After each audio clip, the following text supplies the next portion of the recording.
Hello friend, welcome to my our channel student home. কেমন আছে সকলে? আশা করছি সকলে খুব খুব ভালো আছে। তো চলো আজকের ভিডিও শুরু করা যায়।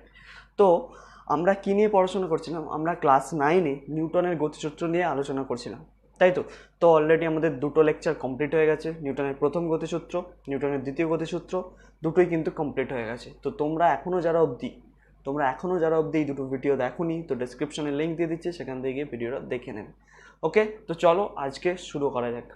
তো আজকে আমরা কি পড়বো? আজকে নিউটনের তৃতীয় গতিসূত্র নিয়ে আমরা আলোচনা করব, ঠিক আছে? নিউটনের তৃতীয় গতিসূত্র, যে একটি বস্তু আরেকটি বস্তুর ওপর যদি বল প্রয়োগ করে, ঠিক আছে, একটি বস্তু আরেকটি বস্তুর ওপর যদি বল প্রয়োগ করে, তাহলে কি করবে? দ্বিতীয় বস্তুটিও প্রথম বস্তুটির ওপর সমপরিমাণী বিপরীতমুখী একটা বল প্রয়োগ করবে। মানে সাপোজ এইরকম, ধরো এই হাতটা, আমার এই ডান হাতটা ধরো বাম হাতের ওপর একটা এফ পরিমাণ বল প্রয়োগ করছে, ধরে নাও, ঠিক আছে? তো এই বাম হাতটাও কি সঙ্গে সঙ্গেই একটা রিয়াকশন ফোর্স দেবে। মানে কি? একটা বিপরীতমুখী, মানে আমি এইদিকে বল প্রয়োগ করলাম, এ কি করবে? আমাকে এই দিকে বল প্রয়োগ করছে, এই দিকে ফোর্সটা দিচ্ছে আমাকে, ঠিক আছে? যদি আমরা দেওয়ালে গিয়ে ঘুষি মারি তাহলে কি হবে? আমাদের হাতটা লেগে যায়। কারণ কি? আমরা যে পরিমাণ বলটা প্রয়োগ করলাম, দেওয়ালটাও কিন্তু সেই সমপরিমাণ বিপরীতমুখী বলটা আমাদের এই হাতের মধ্যে প্রয়োগ করলো, যার ফলে কি আমাদের হাতে লেগে যায়। সঙ্গে সঙ্গে কিন্তু বলটা প্রয়োগ করে, এর মধ্যে কোনো টাইমের ফারাক থাকে না, একদম একদম সেম টাইম, একদম সঙ্গে তৎক্ষণিক, ঠিক আছে? এটাই হচ্ছে নিউটনের তৃতীয় গতিসূত্র। তো যদি সংজ্ঞা পড়ে তাহলে কি লিখবে? সংজ্ঞায় যদি আসে তাহলে তোমাদেরকে লিখতে হবে কি, যে প্রত্যেক ক্রিয়ারই সমান এবং একটি বিপরীতমুখী প্রতিক্রিয়া থাকে, ঠিক আছে? তো আমি লিখে দিচ্ছি সংজ্ঞাটা, এটা পরীক্ষায় তোমরা লিখবে এলে, যে নিউটনের তৃতীয় গতিসূত্র, নিউটনের তৃতীয় গতিসূত্র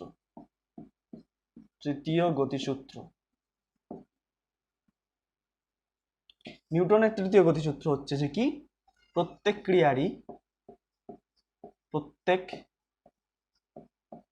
ক্রিয়া সমান এবং বিপরীতমুখী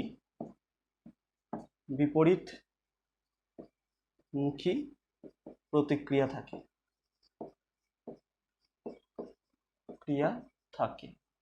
তো এটা হচ্ছে নিউটনের গতিসূত্রের ডেফিনেশন। যদি পড়ে পরীক্ষায় তোমরা কিন্তু এটা লিখতে পারো পরীক্ষায়, ঠিক আছে? তাহলে নিউটনের তৃতীয় গতিসূত্র এটা। আচ্ছা, ভালো করে দেখো। তো আমি হচ্ছে, ধরো সাপোজ আমি এই হাতটার উপর বল প্রয়োগ করছি, ঠিক আছে? আমি ডান হাতটা দিয়ে বাম হাতটার উপর বল প্রয়োগ করছি। তো আমি যেই ডান হাতটা দিয়ে বাম হাতটার উপর যে বলটা প্রয়োগ করছি সেটাকে আমরা কি বলবো? ক্রিয়া। আর এই বাম হাতটা এই হাতটার উপর যে বলটা প্রয়োগ করছে সেটাকে কি বলবো? প্রতিক্রিয়া, ঠিক আছে? ক্রিয়া কোনটা, প্রতিক্রিয়া কোনটা, বুঝতে পেরেছো? ঠিক আছে? আমি যদি এই দেওয়ালে ঘুষি মারি, এই বোর্ডটার উপর ঘুষি মারি, তাহলে কি হচ্ছে? আমি কি করছি? ক্রিয়া, এই হাত দিয়ে, ঠিক আছে? যেটা হচ্ছে ক্রিয়া। আর এই বোর্ডটার সঙ্গে সঙ্গে যেটা রিয়াকশনটা দিচ্ছে, যেটা হচ্ছে, সেটাই হচ্ছে কি? প্রতিক্রিয়া। বোর্ডটা যে বলটা আমাকে এই হাতের মধ্যে প্রয়োগ করছে, ঠিক আছে? এটাই হচ্ছে প্রতিক্রিয়া, ঠিক আছে? তাহলে ক্রিয়া প্রতিক্রিয়া ব্যাপারটা কি বোঝা গেল? তো এখানে কিন্তু কয়েকটা গুরুত্বপূর্ণ পয়েন্ট আছে, আমি সেগুলো লিখে দিই। গুরুত্বপূর্ণ পয়েন্টগুলো কি? নাম্বার 1 হচ্ছে কি, এই ক্রিয়া এবং প্রতিক্রিয়া বল সমান এবং বিপরীতমুখী। তো ক্রিয়া প্রতিক্রিয়া বল সমান এবং বিপরীতমুখী,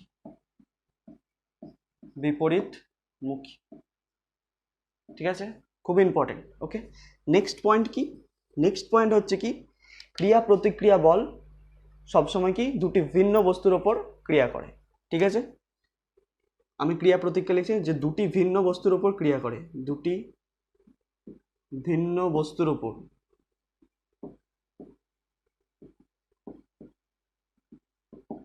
ক্রিয়া করে। ওকে, যে দুটি বস্তুর উপর ক্রিয়া করে, দুটি ভিন্ন ধরনের বস্তুর উপর কিন্তু এটা ক্রিয়া করে। যে ক্রিয়াটা কিন্তু দুটি একই বস্তুর উপর কিন্তু ক্রিয়া করে না, ঠিক আছে? এই যে ক্রিয়া প্রতিক্রিয়া বল কিন্তু একই বস্তুর উপর ক্রিয়া করে না, যে আমি আমার ওপরই ক্রিয়া প্রতিক্রিয়া দুটো বলই কিন্তু ক্রিয়া করবে না, নিজের ওপর কিন্তু ক্রিয়া প্রতিক্রিয়া বল কাজ করে না।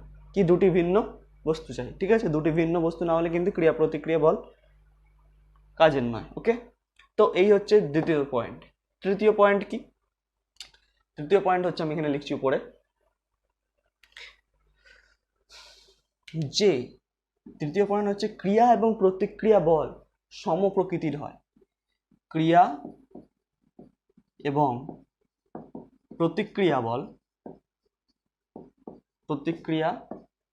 বল সম প্রকৃতির হয়। সম প্রকৃতির হয়। আচ্ছা, সম প্রকৃতির হয় মানে কি? বলগুলো সম প্রকৃতির হয় মানে কি? যে যদি আমি এখানে যে বলটা প্রয়োগ করছি, যেই পরিমাণ, আমি কি বলছি, সমান পরিমাণই বলটা আমাকে এখানে কি হচ্ছে, রিয়াকশন ফোর্স পাবো। আমি যে পরিমাণ বল দিয়ে এখানে কি করবো, বল প্রয়োগ করছি, এই দ্বিতীয় বস্তুটাও কিন্তু আমাকে সেই পরিমাণ বলই এখানে আমাকে প্রয়োগ করবে, ব্যাক করবে। ঠিক আছে? তো আমি যদি এখানে ধরো এই একটা বস্তু আছে, এই বস্তুটার উপর আমি কি করছি, এই বস্তুটার উপর কি আমি এমজি পরিমাণ, মানে হচ্ছে আমি এরকম মহাকর্ষ বল দ্বারা একে ক্রিয়া দিচ্ছি, মহাকর্ষ বল দ্বারা একে মানে খুশি মারছি। তো এই বলটাও কিন্তু এই বস্তুটাও কিন্তু আমাকে মহাকর্ষ বল দ্বারাই প্রতিক্রিয়া বলটা দেবে। ঠিক আছে? এটাই হচ্ছে ব্যাপার। মানে যতটা যে পরিমাণ, মানে যে প্রকৃতির বল আমি প্রয়োগ করব, ক্রিয়া করব, সেই প্রকৃতির বলই কিন্তু আমি ফিরে পাবো। ওকে, এটাই হচ্ছে ব্যাপার। তো ক্রিয়া এবং প্রতিক্রিয়া বল কিন্তু সম প্রকৃতির হয়, এটা হচ্ছে সম প্রকৃতির ব্যাপার। তো নেক্সট যে পয়েন্টটা হচ্ছে সেটা কি? নেক্সট পয়েন্টটা হচ্ছে এই বল, ক্রিয়া এবং প্রতিক্রিয়া বল কিন্তু একই রেখার উপর ক্রিয়া করে। একই রেখার উপর ক্রিয়া করে। ক্রিয়া এবং প্রতিক্রিয়া বল একই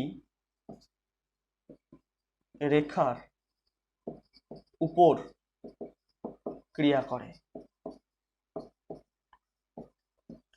একই রেখার উপর ক্রিয়া করে। তো ভরবেগের নিত্যতার সূত্র কি বলছে দেখা যাক। প্রথমে বলি, ভরবেগের নিত্যতার সূত্র এটা বলছে যে দুই বা দুইয়ের অধিক যদি বস্তুর মধ্যে, দুই বা দুইয়ের অধিক কোনো বস্তুর মধ্যে ক্রিয়া প্রতিক্রিয়া বল ছাড়া আর অন্য কোনো বল ক্রিয়া যদি না করে, ভালো করে শুনবে, যে কি দুই বা দুইয়ের অধিক কোনো বস্তুর মধ্যে ক্রিয়া এবং প্রতিক্রিয়া বল ছাড়া অন্য কোনো বল যদি ক্রিয়া না করে, তাহলে ওই বস্তুগুলির ভরবেগ কিন্তু নির্দিষ্ট অভিমুখে কিন্তু ধ্রুবক থাকে। ঠিক আছে? মানে দুটি বস্তুর মধ্যে ধরো সংঘর্ষ হচ্ছে, সংঘর্ষ হওয়ার আগে যা ভরবেগ ছিল, সংঘর্ষ হওয়ার পরে কিন্তু ভরবেগ কিন্তু সমান থাকবে। এটাই কিন্তু কি বলছে, ভরের নিত্যতার সূত্র। তো আমি লিখে দিচ্ছি, ভরের নিত্যতার সূত্র কি জিনিসটা? ভরের নিত্যতার সূত্র। ভরের নিত্যতার সূত্র কি? দুই বা ততোধিক বস্তুর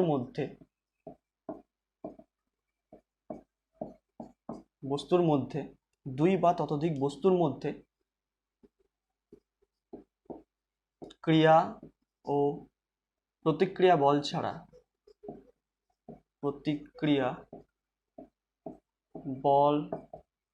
ছাড়া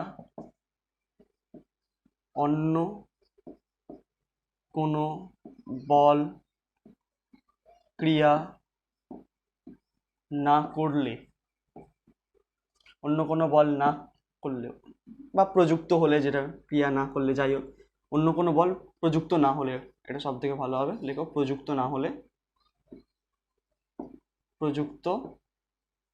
হলে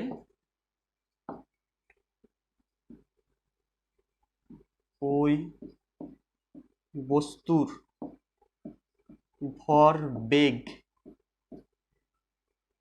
ঠিক আছে, একটি নির্দিষ্ট অভিমুখে ধ্রুবক থাকে। একটি নির্দিষ্ট অভিমুখে ধ্রুবক থাকে। তো এটা হচ্ছে কি ভরের নিত্যতার সূত্র। আমি কিন্তু লিখে দিয়েছি, দেখে নাও, এটা কিন্তু পরীক্ষায় পড়লে তোমরা লিখতে পারো। কি বলছে? দুই বা ততোধিক বস্তুর মধ্যে ক্রিয়া এবং প্রতিক্রিয়া বল ছাড়া অন্য কোনো বল প্রযুক্ত না হলে তখন কি হয়, ওই বস্তুর ভরবেগ একটি নির্দিষ্ট অভিমুখে ধ্রুবক থাকে। তো এটাকে ম্যাথামেটিক্যালি একটু বোঝার চেষ্টা করি, চলো। তো এটা তোমরা নিশ্চয়ই লিখে নিয়েছো, এখানে লিখছি, সাপোজ এখানে ধরবে না আসলে, ঠিক আছে, এটা তোমরা নোট ডাউন করে নাও পজ করে একটু। ওকে, তো আমি এটা মুছে দিচ্ছি, ঠিক আছে, তো আমি এটা একটু মুছে দিচ্ছি। আচ্ছা, ধরে নাও m1 ভরের একটি বস্তু এবং m2 ভরের একটি বস্তু, দুটো বস্তু এরকম আছে, ঠিক আছে। তো এই দুটো বস্তুর মধ্যে সংঘর্ষ করানো হবে, সংঘর্ষ, ঠিক আছে। তো সংঘর্ষের আগে এর হচ্ছে m1 ভরের বস্তুর বেগ হচ্ছে u1, এটা সংঘর্ষের আগে,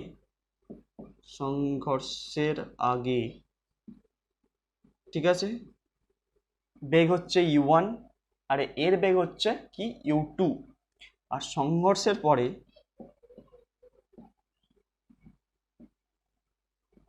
এর বেগ হচ্ছে v1 আর এর বেগ হচ্ছে v2। বোঝাতে পারলাম কিনা দেখো।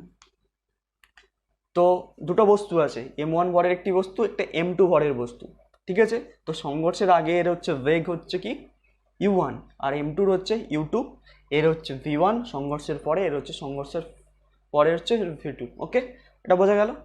তো নিউটনের গতি, এই নিউটন বলছি, ভরের নিত্যতা সূত্র কি বলছে? ভরের নিত্যতা সূত্র বলছে কি যে সংঘর্ষের আগে যা ভরবেগ থাকবে সংঘর্ষের পরেও কিন্তু ভরবেগ কিন্তু সমান হবে। তো সংঘর্ষের আগে মোট ভরবেগ কত হচ্ছে, তাহলে আমরা যদি দেখি, তো সংঘর্ষের আগে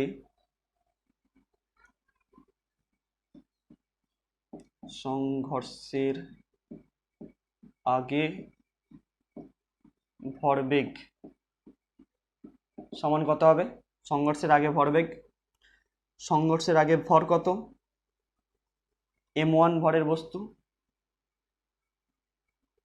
m1 ভরবেগ কত, ভর কত, বেগ কত u1, প্লাস m2 u2। তো সংঘর্ষের আগের ভরবেগ হচ্ছে এটা m1 u1 plus m2 u2, এটা সংঘর্ষের আগে ভরবেগ, ঠিক আছে। আর সংঘর্ষের পরে ভরবেগ হবে কত?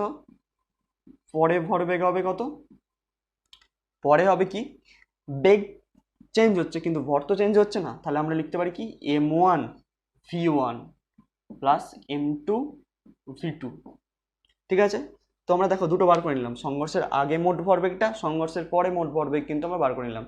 তাহলে ভরের নিত্যতার সূত্র কি বলছে, যে সংঘর্ষের আগে ভরবেগ এবং সংঘর্ষের পরে ভরবেগ কিন্তু সর্বদা ধ্রুবক, কনস্ট্যান্ট থাকবে, ঠিক আছে। তো আমরা এই দুটোকে সমানও লিখতে পারি বা এই দুটোকে এক ধারে লিখে জিরো করতে পারি, যেটা খুশি। তো তোমরা এখানে লিখে দেবে, আমি এখানটায় লিখছি, দেখো যে ভরের নিত্যতার সূত্র অনুযায়ী আমরা লিখতে পারি, ভরের নিত্যতার সূত্রানুযায়ী সংঘর্ষের আগে ভরবেগ সমান সংঘর্ষের পরে ভরবেগ। সংঘর্ষের আগে ভরবেগ হচ্ছে m1 u1 plus m2 u2 সমান m1 v1 plus m2 v2। এটা হচ্ছে ভরের নিত্যতার সূত্র ম্যাথমেটিক্যালি ফর্ম, ঠিক আছে। তো এই হচ্ছে ব্যাপার ভরের নিত্যতার সূত্র এটাই বলছে, ঠিক আছে। তো এই অনুযায়ী কিন্তু আমি এটা লিখে ফেললাম, ভরের নিত্যতার সূত্র যেটা বলছে, ঠিক আছে। তোমরা এটা একটু নোট ডাউন করে নাও পজ করে, যদি কোথাও বুঝতে অসুবিধা হয়ে থাকে তো কমেন্ট বক্সে গিয়ে কমেন্ট করে জানাবে। ওকে, তো চলো, ঠিক আছে। তো বুঝতে পারলে যে ভরের নিত্যতার সূত্র জিনিসটা কি।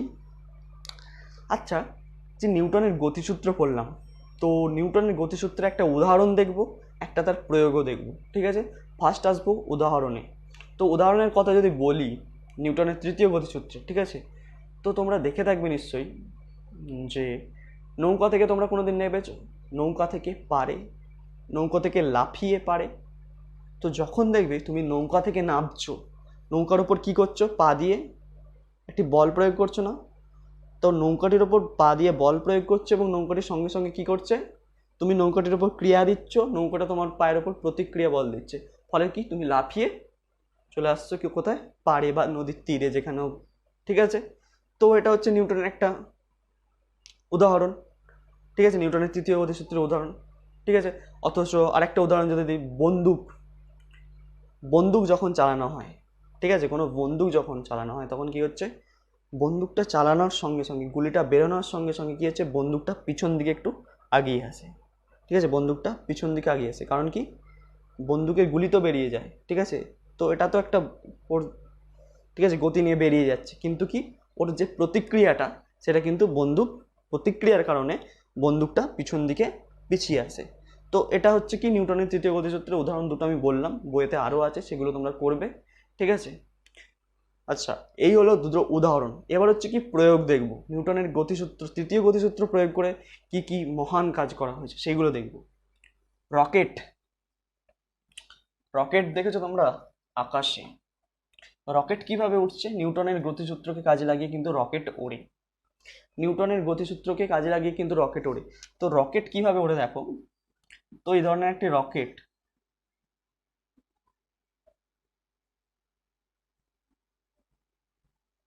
তো রকেটের একটা অংশ থাকে কি জ্বালানি প্রকোষ্ঠ, এটা হচ্ছে কি জ্বালানি প্রকোষ্ঠ, জ্বালানি প্রকোষ্ঠ। তো জ্বালানি প্রকোষ্ঠে কি গ্যাসোলিন থাকে বা গ্যাসোলিন, তরল এটা, হ্যাঁ, তরল গ্যাসোলিন বা তরল অক্সিজেন থাকে, তরল O2, ঠিক আছে, তরল অক্সিজেন বা তরল হচ্ছে গ্যাসোলিন থাকে। ঠিক আছে,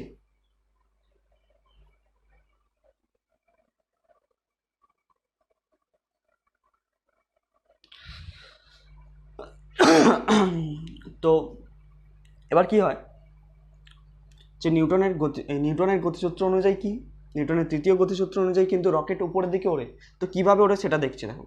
তো এর একটা জ্বালানি প্রকোষ্ঠ থাকে, যেখানে কি জ্বালানি প্রকোষ্ঠতে জ্বালানি থাকে, জ্বালানি হিসেবে কি থাকে, তরল গ্যাসোলিন বা তরল অক্সিজেন থাকে। ঠিক আছে, তো এইগুলো জ্বলার ফলে কি হচ্ছে, প্রচণ্ড পরিমাণ গ্যাস উৎপন্ন হচ্ছে, সেই গ্যাস কি করছে, ভূমির ওপর কি একটি ক্রিয়া দিচ্ছে। ঠিক আছে, ক্রিয়াবল কাজ করছে, তো ভূমি কি করছে, তাকে প্রতিক্রিয়া দিচ্ছে এবং রকেট উপর দিকে উঠে যাচ্ছে। ঠিক আছে, তো রকেট উপর দিকে উঠে যাচ্ছে, তো নিউটনের তৃতীয় গতিসূত্রকে কাজে লাগিয়ে কিন্তু রকেটের এইভাবে উড্ডয়ন সম্ভব। ঠিক আছে, এইভাবে কিন্তু রকেট ওড়ে নিউটনের তৃতীয় গতিসূত্র নিয়ম মেনে। ঠিক আছে, এটা একটা ব্যবহার বলতে পারো, বা যাই হোক, এই হচ্ছে নিউটনের তৃতীয় গতিসূত্র। ওকে, তো আজকে এই পর্যন্তই। ভিডিওটা ভালো লাগলে অবশ্যই তুমি তোমাদের বন্ধুদের সাথে প্রচুর পরিমাণে শেয়ার করো। ঠিক আছে, আচ্ছা, তো আমাদের দেখো, আমরা থিওরি পার্ট কিন্তু কমপ্লিট করে ফেললাম, নিউটনের গতিসূত্রের ওপর থিওরি পার্ট কিন্তু আমরা কমপ্লিট করে ফেললাম।